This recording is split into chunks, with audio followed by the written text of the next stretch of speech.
I just had a call with a Thriving Creator Society member who grew her YouTube channel from 0 to 11,000 in the last 9 months. Inside of Thriving Creator Society, you're like one of our quietly crushing it people. I want you to hear what she has to say about starting and growing a channel so quickly, especially in a saturated niche. But when I came in here to actually edit this conversation that I had, I realized that I recorded the whole thing with this Staples bag behind me the whole time. It's almost a new year, so it's time for some new office supplies. Do you know how long I've wanted one of these? My YouTube channel is LymanJoy. A little over 8 months ago, I started my channel, and I'm a cash stuffing, savings challenge, debt payoff, wealth building channel. My goal is to help others like kind of find freedom in their financial journey by either building their wealth or getting out of debt so they can build their wealth. Now, we just recorded this last night, so as we're sitting here today, her channel has just under 11,000 subscribers. But she mentioned something really interesting about how the growth actually started happening. I think that I was with you for about a month or two. I was maybe like 200 or 300 subscribers. It was really low. I think I actually found a video about like binge-worthy videos, or maybe it was spiderweb. I was going through your steps, right, when I came across those. And then you taught how to look at your analytics and how to be found. And that really was the key. Once I added that method in there, that's when my first video, I would say, popped off. And now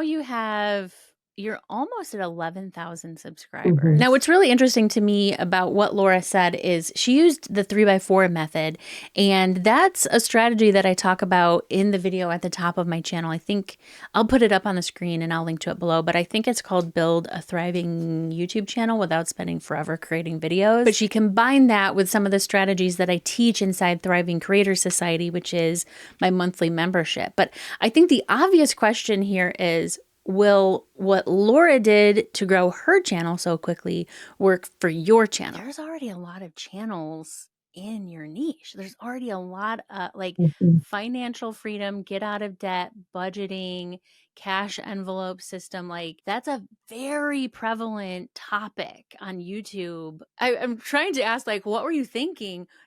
What made you think, oh, I could definitely grow my YouTube channel with this topic? Yeah, I wasn't even thinking about growing. I think the only thing I was thinking about was get that 1,000, but I had no idea what YouTube was or how to grow it or any of this creator space. I did start with a different course that I had purchased, how to set up a YouTube channel, but it didn't really help me learn how to grow. It wasn't until that sparked in my mind watching your courses and videos that I realized like, oh, like this can be like a big thing. Like if I was able to create a community that actually wanted to come back and watch me, I could do something. Mm-hmm. I hadn't actually even considered that was a possibility for me. It was more, I'm just going to share my journey like you do on Facebook or with your friends or your family. It wasn't, something that I really was doing solely to grow. It almost sounds like you didn't let the fact that other channels existed in the niche scare you away. Yeah, totally. At first, that's absolutely accurate. And my personality is, once I realized there was other ones that were far, outperforming me, instead of them intimidating me or making me feel like I'm not as good, I just use them as like, they're my teachers. I'm going to absorb every single thing I can from them, looking at your niches that are bigger than you, because they actually help rocket launch you ahead because they've gone ahead and figured it out and were able to obtain the views instead of looking at it as, well, they're doing better than me. They're going to do better than me. They've been here longer. So yes, I love that mentality. So many people look at, well, that's already been done and that person's talking about it. And in seeing that as a roadblock instead of like, well, isn't that evidence that this is something people are watching on YouTube? Like, it's not reason to not do it. It's reason to do it. You're just like joining the conversation. And if you're thinking, well, she probably spends all day and all night, 7 days a week creating videos to keep up in her niche and to get her channel to grow that fast, wait till you hear what she has to say about how much time she spends creating and editing her videos or not editing her videos. When you decided to invest a little more energy into growing your channel, how much more time did you have to spend in like applying the growth strategies and things like that? So with my Friday and Saturday videos, cash stuffing savings, I try to keep them super organic. So there's almost no editing to my video and there's no prep. So that makes it really easy because I don't have to do anything except for I do use my Friday and Saturday videos for storytelling as I'm doing it to gain like a community so they get to know me. But I do have to be very strategic with my Monday and Tuesday videos. So these are teaching videos and I do have to apply and script all those ones. So I did have to, I wasn't doing Monday and Tuesday videos when I first started. So I would say my time doubled that I'm putting in, but I also work full time, have 6 kids. So I do what I can do when I can do it. So I would say I wouldn't spend more than like an hour or two scripting and planning it out. And then it is what it is. So you have these Friday, Saturday cash stuffing videos that you said you do almost no editing on? Right. You just Nope. you hit record, you set up your camera, hit record, you do your thing, and then you send it off to YouTube? Yeah, I mean, I might cut out a little bit of the few minute pause, right? The pauses when you're starting it up or whatever. But I leave in my mistakes because people that are doing cash stuffing and savings challenges or really anything in life, the mistakes is what do you do when you make the mistake? What do you do then? What do you do when the camera doesn't work? What do you do when your craft thing falls apart? Yeah. Like, what do you do? So, and I think that's when people resonate with me because they're like, oh, I mean, she's doing it. She made a mistake. And they'll comment too. I love when people say, hey, you miscalculated something. I can see other people in my niche get really offended. I'm like, absolutely, I totally did. Thanks for watching that closely that you noticed. You have these videos that you're barely editing. You're doing a little bit of storytelling. You mentioned I want to talk about that a little bit, but then then you have your other video that you publish every week is more scripted because it's more of like a how-to tutorial type of a video. Yeah. So they're always going to be like how to cash stuff or like the ones I'm doing now or how to set up your sinking funds for the next year. And so I think that's also really drawing my traffic. So I'm drawing my traffic in by those SEO how-tos or what to avoid. That one did pretty good too. And how to get out of debt quickly, right? I think the combination is really working. My regulars that are coming back, I can tell a couple of them, I can see when they're subscribing and talking to me on Monday and Tuesday, and then I see them on Friday, Saturday coming back and commenting. And that's what I love to see because that's what I want to be. That's what I really want to generate is that community of coming back and hooking them in. Yes, I love that. Wow. I don't know about you, but I'm really fascinated with channels you can create videos where there isn't a lot of editing needed. And one thing that I have been like learning, studying, practicing in my videos is storytelling. And so when Laura mentioned that she uses storytelling in her videos, I had to pick her brain on this. Storytelling seems to be like this mysterious, like dark art of video creating that I think it comes naturally to some people and others it's like, what? I have to tell a story? Can you talk a little bit about how you use storytelling or like how you think about it for your videos that you find is really working well for you? So, like I said, I don't script my Friday and Saturday videos. So I also think that we are uniquely ourselves and there is a population, there's 1 billion people in the world. There has to be our people out there. So me sharing who I am through storytelling helps us find our people, right? Because it's going to draw the people that are like me. And if they're not, then they're going to move on and I want them to because I'm not going to come back and watch my stuff anyway. So, before I do it, I do think a little bit before I begin, just kind of like, hey, I think what happened this week? What are some good, funny, crazy events that occurred that could apply? And I literally just take like 2 or 3 minutes to think over those and then I kind of just go with it. If it pops up in what I'm doing, I say it and it's not pre-scripted. So I do that so it comes off authentic. I've tried scripting a few and sometimes it just comes off really scripted instead of storytelling, which should just come naturally. So I now just avoid doing that. And I just I have a few going on in my brain. And as I'm going, if something pops up, I talk about it. So in my last video, I was talking and cash stuffing and it was raining beautifully outside. And so I just took a moment to talk about it. And after when I was done recording, I went ahead and snapped a picture of it, threw it in there. So, or sometimes I'll be, doing something and I will remember something my dog did or kid did, and I'll just reference it, snap a picture of it and put it in there as like a B-roll.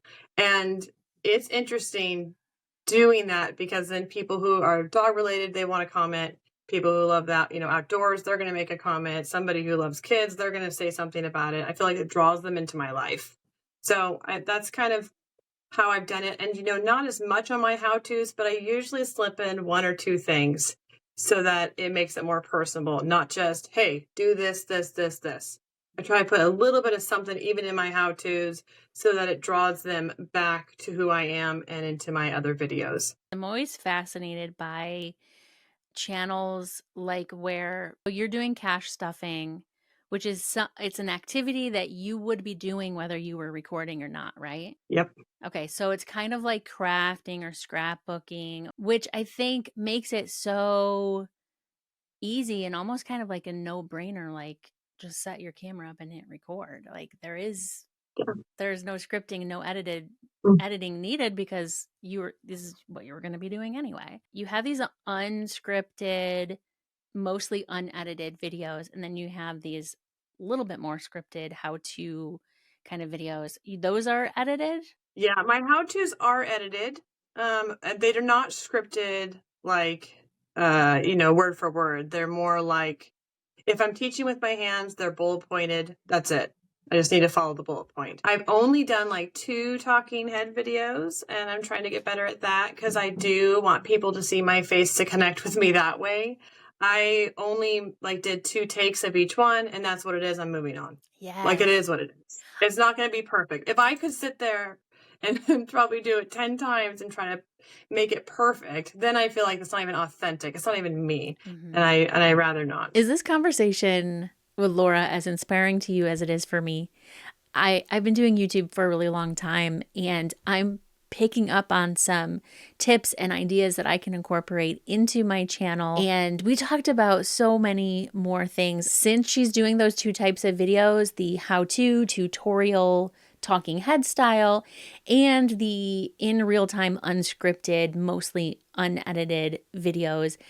Is there a difference in how they perform on her channel? We also talked about how she created a digital product that she's using in her videos and generating sales up to, I think she said, sometimes 14, 20, 30 sales because she's using them in her YouTube video. So we dove into that a little bit too. But what I really wanted to hear from Laura was, what does somebody do if they are at 0 or near 0 on their channel? What would she tell them to do? But before we get to that, I want to let you know that this whole conversation is going inside Thriving Creator Society for my members there. And the reason why I'm telling you about TCS in this video is right now I'm running a trial where you can join for just $1. Because I could tell you what the growth strategies are in there and the fun challenges and the meetups that we have in there. But I think you can agree it would be a lot more beneficial if you could just see it for yourself. See what these growth strategies are that Laura is talking about in combining with the 3x4 method.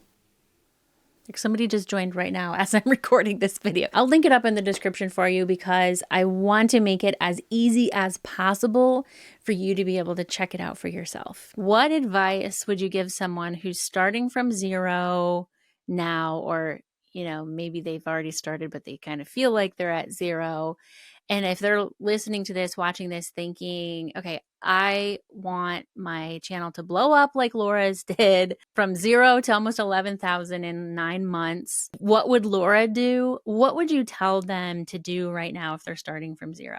Well, I think it's just as important as to have your niche figured out, because that's important. Your why is just as powerful because it's going to be the fuel behind your niche, right?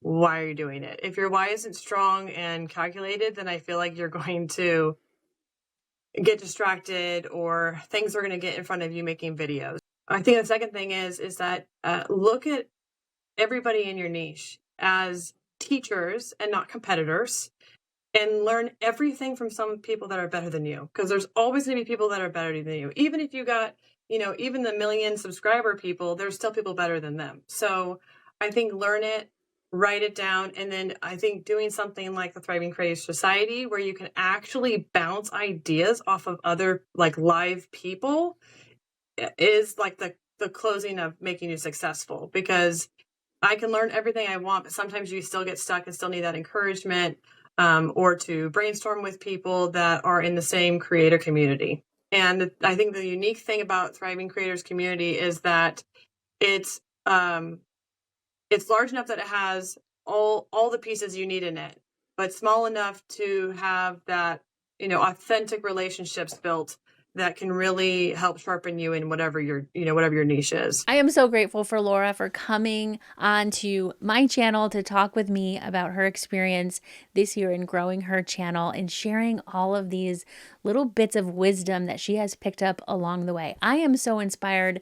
If you want to check Thriving Creator Society out for yourself, I put a link down in the description to that $1 trial so you can come in and check it out for yourself and see what she's talking about. Plus, you can hang out with me. We do meetups a couple of times a month, plus other little challenges here and there. Or if you are starting from scratch and you want to explore this 3x4 method thing that Laura was talking about, I will link to that so that you can start doing this spiderweb strategy that she was talking about and really kickstart your channel just like Laura did. That was easy.